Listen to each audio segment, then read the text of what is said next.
할렐루야. 아멘. 우리 서로 인사하겠습니다. 하나님이 당신을 축복하십니다. 하나님이 축복하십니다. 하나님이 축복하십니다. 하나님이 축복하십니다. 네, 오늘도 참 좋은 날인 줄로 믿습니다. 하나님의 크신 은혜와 복이 사랑하는 성도 여러분들에게 언제나 함께 하시기를 예수님의 이름으로 축복을 드립니다. 새해 들어 벌써 두 번째 주일을 맞이했습니다. 이번 한 주간도 주님 은혜 가운데 정말 복받고 풍성해지는 그리고 건강한 한 주간을 보내시기를 예수님의 이름으로 축복을 드립니다. 스코틀랜드에 한 기독교인 부인이 남편도 없이 이 자녀들을 데리고 어렵게 아주 힘들고 어렵게 살아가고 있었습니다. 부인은 겨우 자녀들에게 먹을 음식과 입을 옷을 마련하면서 어렵고 힘든 그러한 삶을 살았습니다. 그녀는 힘든 상황 속에서도 자녀들을 하나님에 대한 믿음을 갖도록 말씀과 사랑으로 가르쳤습니다. 그녀의 돈주머니가 이제 거의 비어가고 이제 가루통에 가루가 거의 다 떨어져가는 그러한 날이 되었습니다. 마지막 한 줌의 밀가루를 가지고 가루만 통에 남았습니다. 그녀는 배고픈 어린 것들에게 빵을 만들어 주려고 한 줌의 밀가루가 있는 통 밑바닥까지 긁어 모읍니다. 밀가루를 통 속으로 허리를 굽혀 긁으려고 하는 그때 그녀의 믿음이 흔들리기 시작했습니다. 그리고 더 이상 눈물을 참을 수가 없어서 그만 주저앉아서 울고 말았습니다. 이때 작은 아들이 엄마의 우는 소리를 듣고 다가와서 엄마의 치맛다락을 잡아당기자 이 엄마는 이 아들을 쳐다봅니다. 아들이 어머니에게 묻습니다. 엄마, 왜 우세요? 하나님께서 어머니가 통 밑바닥을 긁어 모으는 소리를 못 들으셨을까 봐 그래요? 이렇게 이야기를 합니다. 그 순간 그녀는 자신의 믿음이 흩어진 것을 후회하면서 믿음이 되살아나기 시작합니다. 그리고 다시 힘을 내어 남은 밀가루로 맛있는 빵을 만들어서 아이들과 행복한 시간을 가졌다고 하는 그러한 이야기가 있습니다. 이사야 59장 1절 말씀을 보면 여호와의 손이 짧아 구원하지 못하심도 아니요 귀가 드나여 듣지 못하심도 아니다 이렇게 말씀하고 있습니다. 졸지도 아니하시고 주무시도 아니하시는 우리 하나님께서는 우리를 불꽃 같은 눈동자로 지켜보고 계십니다. 그러므로 어떤 상황에서 절망적인 상황에서도 결코 우리를 놓지 아니하시는 분이 그리고 잊지 아니하시는 분이 바로 하나님이신 것입니다. 우리는 새해 인사로 만나는 사람마다 새해 복 많이 받으세요 이렇게 인사를 합니다. 그리고 덕담을 합니다. 그리고 복을 서로 나눕니다. 그런데 그 복은 저절로 생기는 것일까요? 복이라고 하는 것은 내가 내 뜻대로 만들 수도 없고 또 가지고 싶다고 해서 내 마음대로 가질 수가 없는 것이 바로 복입니다. 그래서 누군가 만들어주고 누군가가 주어야만 받을 수 있는 것이 복인 것입니다. 그렇다고 한다면 그 복을 주시는 분은 누구실까요?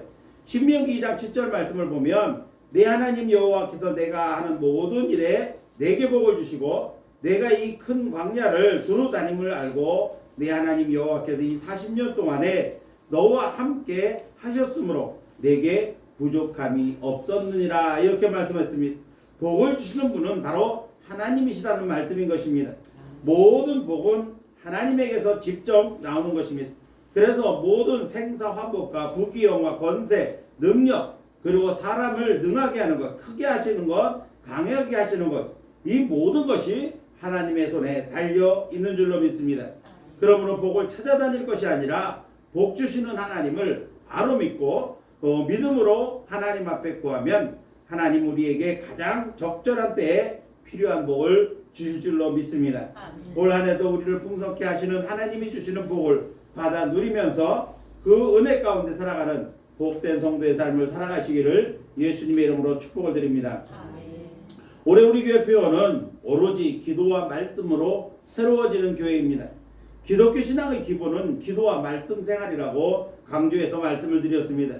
기도는 하나님과 교통하는 가장 효과적인 방법이고 말씀은 하나님의 뜻을 알 수 있어 말씀대로 믿고 순종하면 하나님께서는 약속하신 말씀을 따라서 우리에게 복을 주시고 또 능력 있는 성도의 삶을 살 수 있게 해주시는 것 이것이 바로 말씀 중심의 삶이라는 것입니다.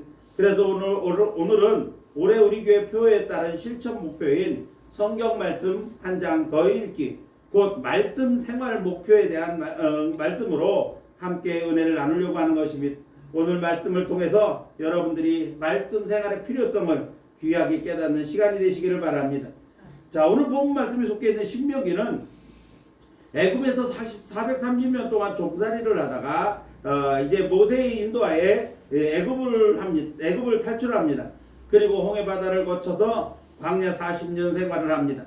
가나안 땅을 목전에 둔 모압 평지에서 지도자인 모세가 이스라엘 백성들에게 지난 광야 생활 40년을 회상하며 하신 말씀들을 기록해 놓은 책이 바로 신명기라고 하는 책입니다.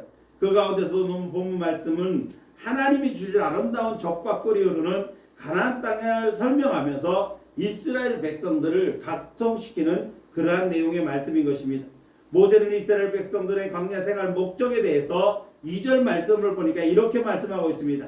내 하나님 여호와께서 이 40년 동안에 내게 광야의 길을 걷게 하신 것을 기억하라. 이는 너를 낮추시며 너를 시험하사 내 마음이 어떠한지 그 명령을 지키는지 지키지 않는지 알게 하려 하심이라. 즉 이스라엘 백성들의 광야 생활은 그들을 훈련시키는 그러한 과정이었다는 것을 말씀하고 있는 것입니다.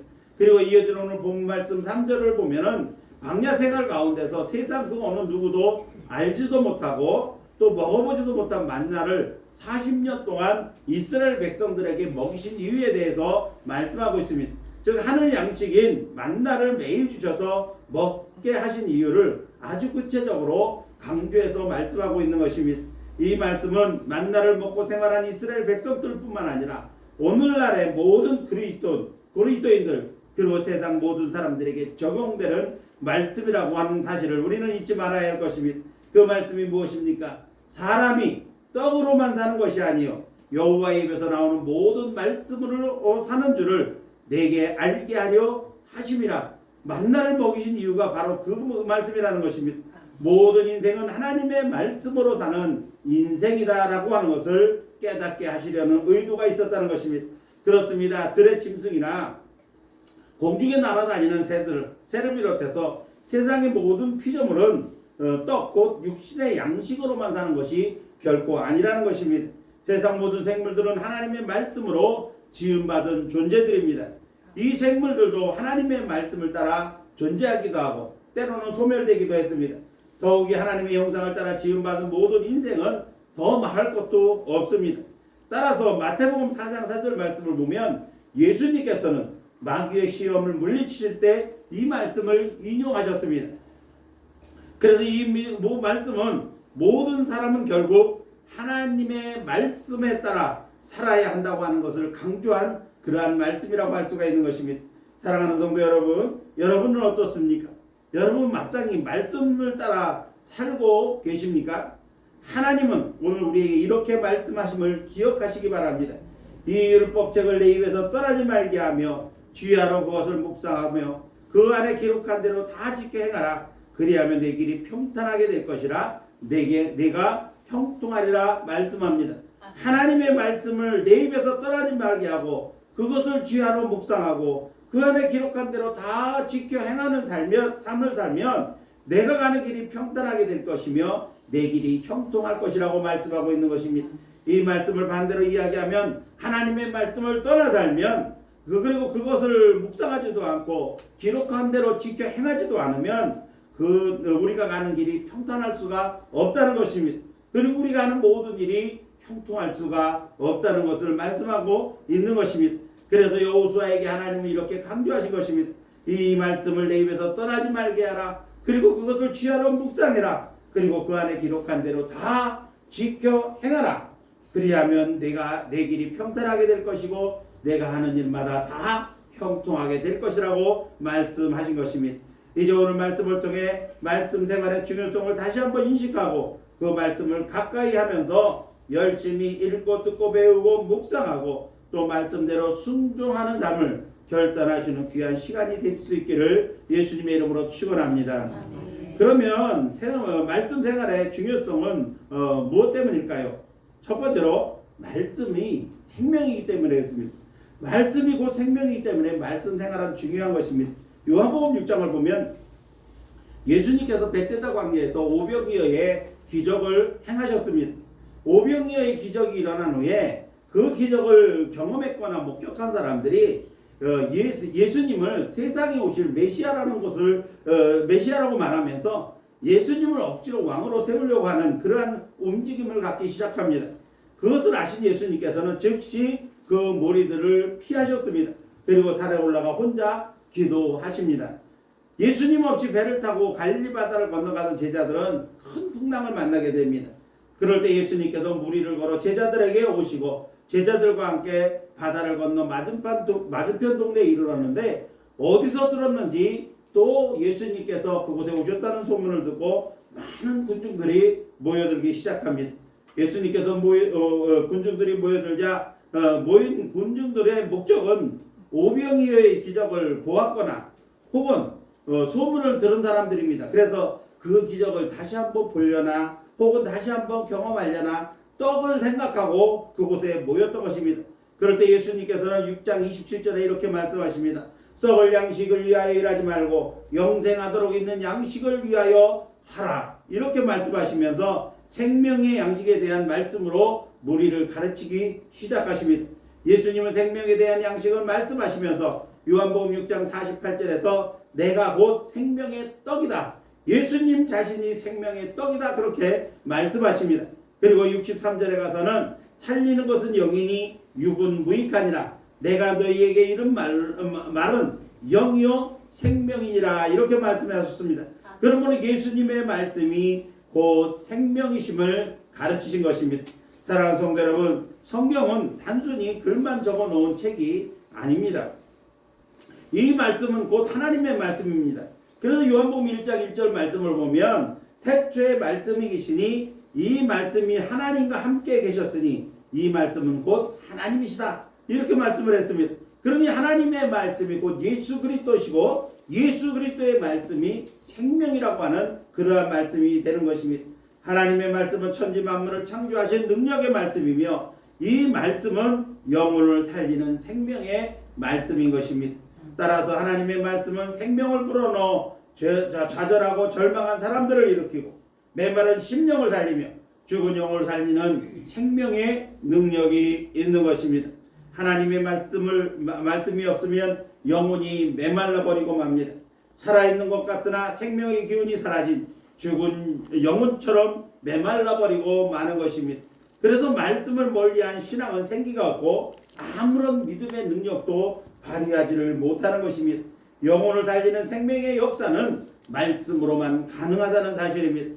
따라서 말씀이 우리의 삶 가운데서 사라지면 당연히 영혼의 생기가 없어져서 약화되고 영적인 생명이 위협을 받게 되어지는 것입니다.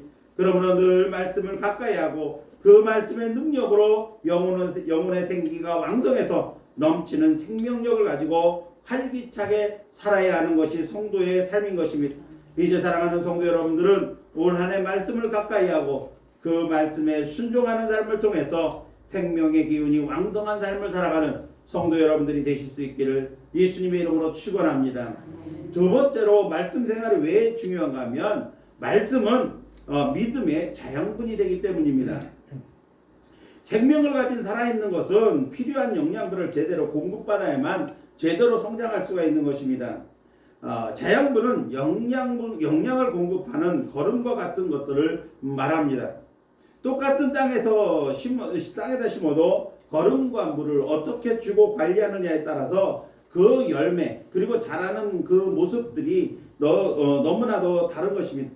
제가 좋아하는 TV 프로그램 중에 하나가 나는 자연인이다라고 하는 프로그램을 저는 즐겨봅니다.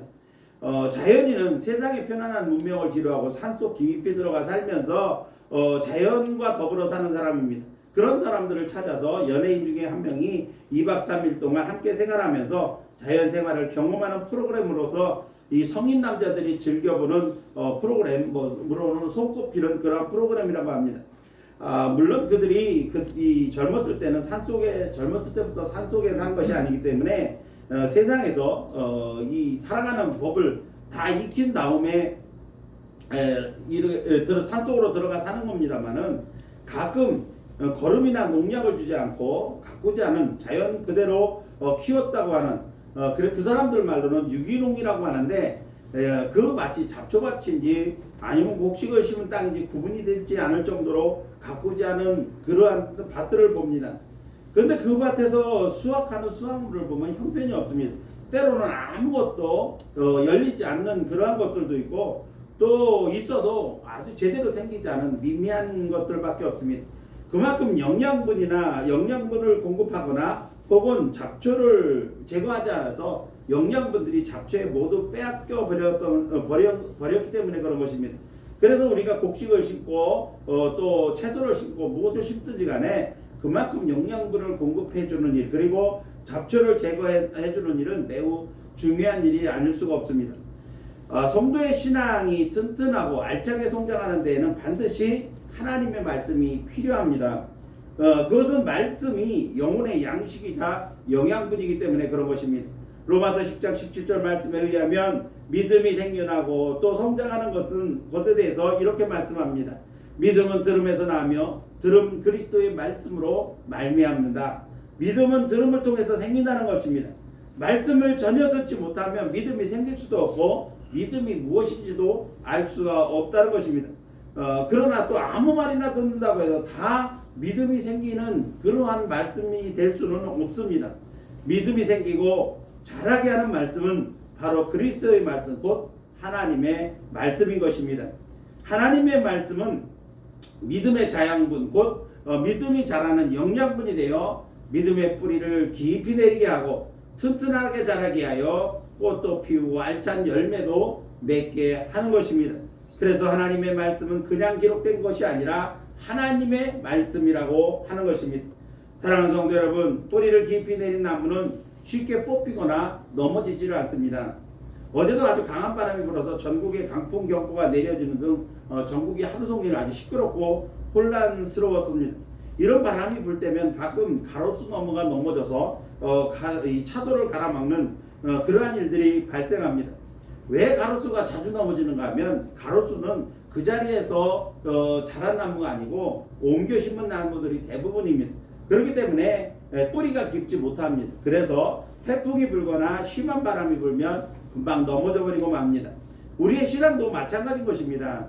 말씀의 영양분을 잘 공급받아서 튼튼하게 뿌리를 내리고 또 줄기로 자란 신앙은 어떤 시험과 유혹과 환란의 풍파가 몰려와도 쉽게 넘어지지 않습니다. 그러므로 우리는 말씀을 많이 읽어야 됩니다. 그리고 들어야 됩니다.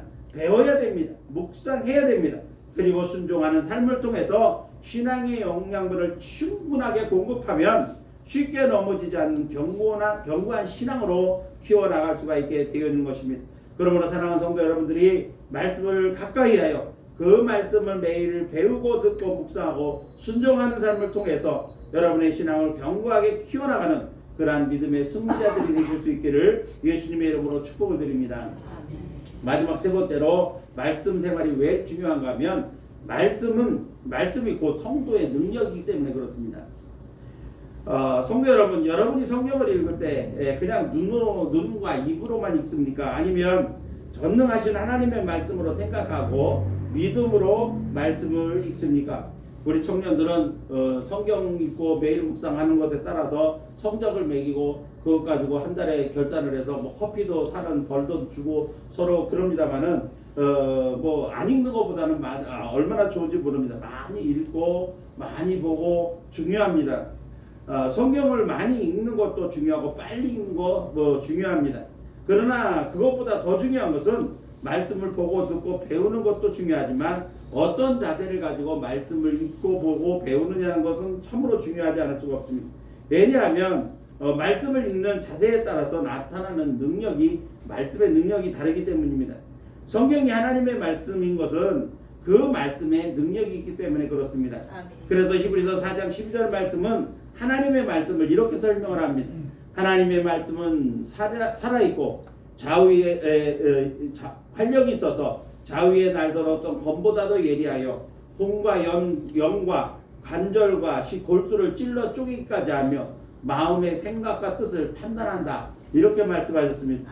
디모데후서 3장 14절의 말씀을 보니까 성경은 능히 너로 하여금 그리스도 예수 안에 있는 믿음으로 말미암아 구원에 이르는 지혜를 있게 한다. 이렇게 말씀하고 있습니다. 성경은 살아있는 말씀이어서 우리의 영육 간의 모든 것을 통찰하시는 능력이 있습니다. 변화시키는 능력이 있습니다. 구원에 이르는 지혜를 제공하는 능력이 바로 하나님의 말씀에 의하여 주어진다는 것입니다. 그래서 말씀을 가까이 할 때 인격이 변하고 우리의 삶이 변화되는 놀라운 능력이 나타나기도 하고 때로는 사람을 감동시키기도 하고 또 변화시키는 능력도 나타나는 것입니다. 또한 성경은 언약의 말씀이라고 했습니다. 곧 하나님이 주신 약속의 말씀이라는 것입니다. 성경에는 제가 세어보지는 않았지만 성자학자들에 의하면 약 32,500여 가지의 약속들이 있다고 합니다. 그래서 성경을 구약, 신약 이렇게 부릅니다. 여기서 약이라고 하는 말은 약속을 의미하는 말입니다. 따라서 구약은 옛날 약속이다. 신약은 새로운 약속이다. 이런 뜻이 되는 겁니다. 구약의 옛날 약속은 메시아가 오실 것에 대한 약속을 주제로 하고 있습니다. 신약은 예수님이 오셔서 구약의 약속대로 예수님이 오셔서 주신 새로운 약속을 의미하는 겁니다. 그렇다고 해서 구약과 신약이 다른 것이 아니라 구약의 약속과 신약의 약속이 다른 것이 아니라 상통하는 약속입니다. 총 주제는 예수 그리스도를 중심으로 해서 우리를 구원하시는 하나님의 섭리에 대한 그러한 내용들을 주제로 하고 있는 것입니다. 그래서 구약과 신약을 합쳐서 우리가 성경이다, 성경 말씀이다 이렇게 부르는 것입니다. 그러므로 이 약속의 말씀을 믿고 그대로 순종하면 말씀에 약속한 대로 이루어지는 것을 믿으시기를 바랍니다. 그래서 성도들이 말씀을 믿고 말씀에 의지하여 하나님께 구하고 또 믿음으로 말씀대로 행하면 그 말씀들이 성도의 삶 속에 그대로 나타나게 되는 것입니다. 그렇습니다. 하나님의 말씀은 능력의 말씀입니다. 이 말씀의 능력으로 악한 마귀 사단을 물리쳐 이기기도 합니다. 그리고 우리 앞에 놓인 이 문제들을 해결하기도 합니다. 우리의 힘으로 해결할 수 없는 그 어떠한 문제도 우리가 말씀을 읽고 그 말씀의 약속을 붙들고 하나님 앞에 기도하면 하나님은 그 문제도 해결해 주십니다. 질병도 치유함을 받습니다. 언제 어디서나 제한 없는 능력의 말씀으로 성도들의 삶 가운데 나타나는 줄로 믿습니다. 이제 사랑하는 성도 여러분 모두가 늘 하나님의 말씀을 가까이하여 그 말씀의 능력을 성도 여러분의 일상 가운데 경험하고 또 누리며 살아가는 말씀 안에서 능력 있는 성도의 삶을 살아가시기를 예수님의 이름으로 축복을 드립니다. 이제 말씀을 맺으려고 합니다. 한 의사가 환자에게 이렇게 말합니다. 내가 처방해준 약을 한꺼번에 많이 드실 필요는 없습니다. 많이 먹는다고 해서 빨리 낫는 것은 아닙니다. 중요한 것은 정해진 시간에 매일 정확하게 먹는 것, 빠지지 않고 먹는 것이 중요합니다. 라고 말을 합니다. 성경을 한 번에 많이 읽는 것도 좋고 또 빨리 읽는 것도 좋지만 그보다 더 좋은 것은 정해진 분량을 매일 지속적으로 빠짐없이 읽는 것, 하루도 빠짐없이 읽는 것이 중요하다고 하는 그러한 비유의 말씀인 것입니다. 올해 우리 교회의 실천 목표 가운데 첫 번째 목표는 성경 말씀 한 장 더 읽기입니다. 이 목표는 말씀 한 장 더 읽는 열심도 중요하지만 무엇보다 하나님의 말씀을 가까이 하고 생활하자는 의미가 더 큰 것입니다. 성경 말씀을 가까이 하여 열심히 읽고 배우고 또 묵상하고 지켜 행하는 것이 왜 중요합니까? 즉 말씀 생활의 중요성이 무엇입니까? 그것은 하나님의 말씀인 성경이 우리에게 생명을 주기 때문에 그렇습니다. 그래서 생명의 말씀이기 때문에 그런 겁니다. 두 번째로 하나님의 말씀은 우리의 신앙이 자라는데 꼭 필요한 영양분을 공급하기 때문인 것입니다. 성경 말씀은 우리의 삶을 변화시키고 승리케 하는 능력의 말씀이기 때문에 그런 것입니다. 이제 사랑하는 성도 여러분들이 날마다 하나님의 말씀을 가까이 하는 삶을 통해서 말씀의 능력을 크게 경험하고 그 말씀대로 튼튼한 그러한 성도의 삶을 살아가는 성도들이 되시기를 예수님의 이름으로 축원합니다. 기도하겠습니다.